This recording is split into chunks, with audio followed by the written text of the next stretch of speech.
Hey guys, it's May, and have you seen those wreath sashes that have been around for several years now?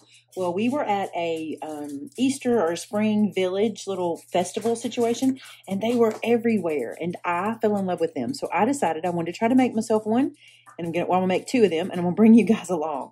So we're gonna start by cutting some fabric, and I'm going to be cutting. Sorry about the wiggle. A dog just hit the tripod. I'm going to be cutting my fabric down 10 inches wide, which is a little wider than the ones I saw, but I really liked how, I really like a thicker one, and my wreath that I want to put this on is really thick. So I cut this off of my fabric, and what you can see that I did, this will make more sense. I just folded this up, so I'm getting the width of fabric by 10 inches wide, okay? And I'm making this up. I don't know if this is going to work. We're going to see. I can always edit it. Now what I'm going to do is come down here and cut the selvage off, and I'm going to get it to about 22 down here. So the issue with this is one piece is it's going to be too short because this is only going to be 44 inches. And I watched a couple of people on YouTube make them, and one person did like 52 and one person did 72. And I feel like I'm more the 72-inch person. So what I'm going to do is I'm actually going to cut this twice. So I've got two pieces one time. I'm going to cut two pieces again. And then I'm going to stitch these together on one end. Now here's the reason I'm doing it this way. I don't want my seam to be hanging in my sash in a weird spot. So I'm going to seam these together so I can get a longer fabric. And then I'm going to have that seam lay on the top where it wraps through the wreath and you won't see it. But if I just randomly put the seam down here in the middle somewhere, it'll show when the sash is hanging. So I'm going to go and seam two of these together. I'm going to do a 1/4 inch seam. I don't think it needs more than that. I know this needs ironing, but I'm going to do that after I get it to length because it's pretty long right now. You can see because I stitched these together, they're way too long. So this is my seam, okay? What I'm going to do is turn this around and lay it on my cut mat. So because I want this to be 72, I'm going to measure to 36, and I'm just going to take my rotary blade and just make a little slice right there. Nothing big, just so I can see it. And now I'm going to line this up onto my cutting mat so I can cut a straight cut here. And that way I'm going to be cutting some off, but I will have 72-inch sash.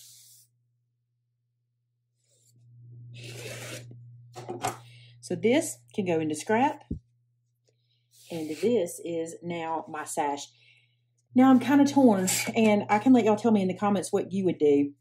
I kind of want this to be thinner where it wraps at the wreath, like I want to bring it in thinner. But every one I saw made was just straight, so I'm just going to make it straight. Now on the end, I am going to angle cut it, but because I'm going to be folding this in half, I'm going to go ahead and iron this and get the center seam before I do my angle cut.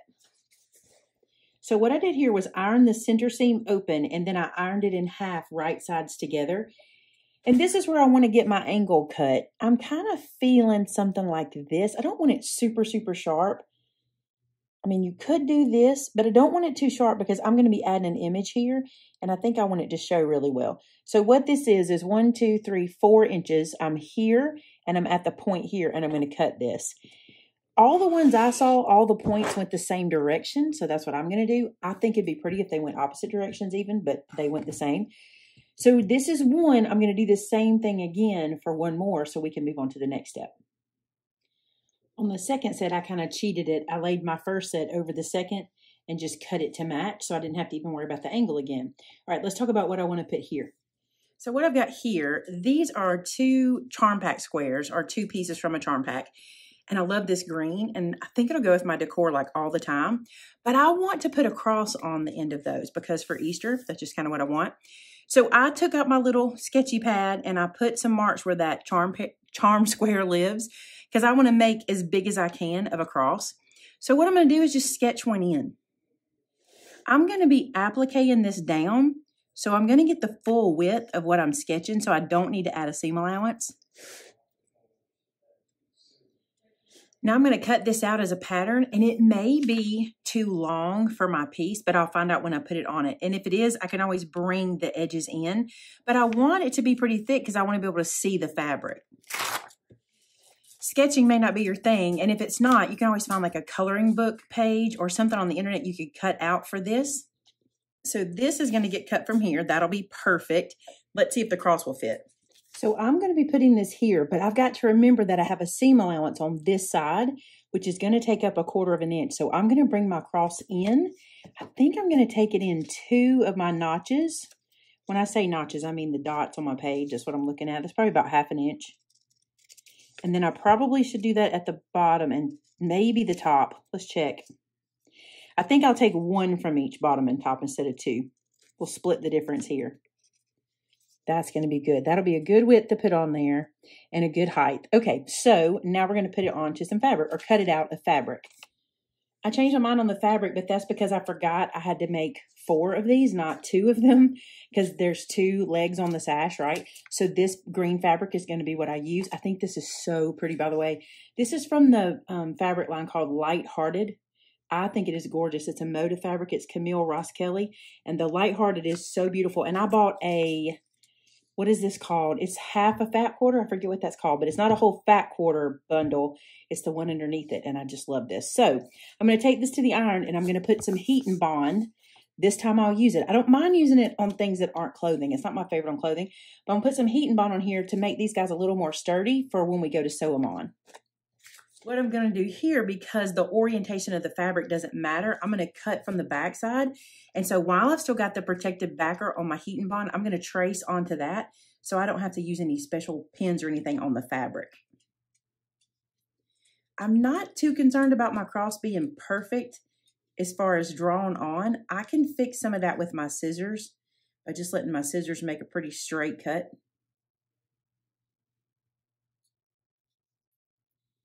If you do struggle, I would suggest tracing your cross onto some cardstock to get a firmer pattern piece. And I can save space by just coming right next to this one and just tracing here. That's just going to make it, but I'm a little shy. I'm going to come back. If you have a Cricut or a Scan and Cut or an AccuCut machine, this is a great place to use it. I have a Cricut and a Scan and Cut, but I haven't brought one home yet. I need to bring one home for sewing. They're at my store. If you don't know, I have a paper crafting channel called May Made It, and I also teach paper crafting over there. Okay, oops, missed one line. Now there's a couple things we have to talk about here, okay? I want to sew my cross onto the right-hand side of the fabric, all right? So I think what I'm going to do is just open this guy up, and I'm going to iron him down here. But I do want to make sure I get him in kind of the same area. So I'm going to kind of go, I'm going to let this be my guide and just kind of go above it. I know I'm on an angle here, but I've got my, my pressed line, and then I've got my ruler here so I can see. I'm going to move this up. I'm going to go about 1 inch. And that'll give me good placement here because I want to iron this on and also blanket stitch it before I close this up. I don't want to stitch through both sides. You could, it's not a big deal, but I want it to go only on one side. And I also want to make sure I give myself my 1/4 inch here and 1/4 inch here. I think it needs to come over just a little so that when this is sewn, I'm going to put this here just so I can see 1/4 inch. That it will full center. That feels pretty good. Now, once I get one lined up, the easy part is lining the rest up. That feels pretty good. It might be a little off. I don't think it's a big deal. All right, I'm going to iron this one down. So now I've chosen a stitch that's like a blanket stitch on my machine, and I'm going to go all the way around the cross doing this blanket stitch, and I'll show you up close when I'm done. So now that I have the crosses stitched down, look how cute this blanket stitch is. Do you see it? Isn't that precious? It's not perfect because I'm not real good at this. This is something I'm still learning. That's a little piece I'll need to snip. But here's what we're going to do next.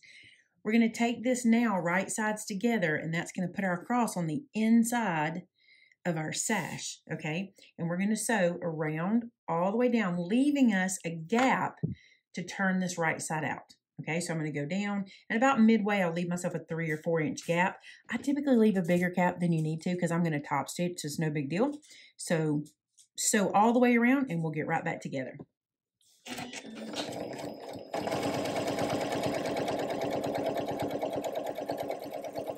So this is where I left my opening. So I'm just going to go down here to the bottom and pull all of this around. Just use my hand in there. It's plenty big enough to do that, which is cool. So I'm just going to go get all of the corners and pull them out that little hole.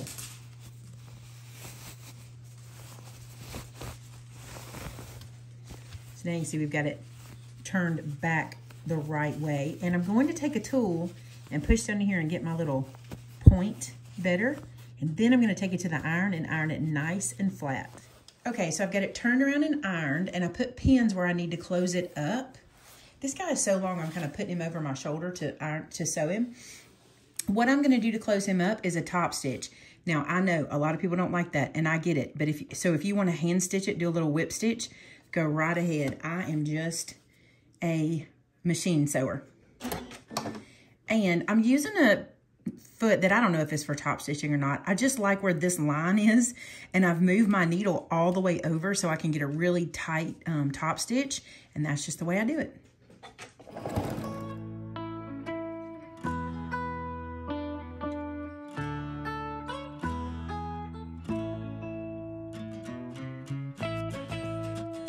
So Bean and the Weens want to show you the finished product. This is how they look when they're finished on the door, and I love them. I hope you do too. I think they make a really good present, like maybe a wedding shower to put an initial on, or just for spring or whatever. But they were super fun, super quick project, and I hope you enjoyed it. And Bean says, what'd you say, Bean? Ween. You say bye. She says, I want to go outside, Mom.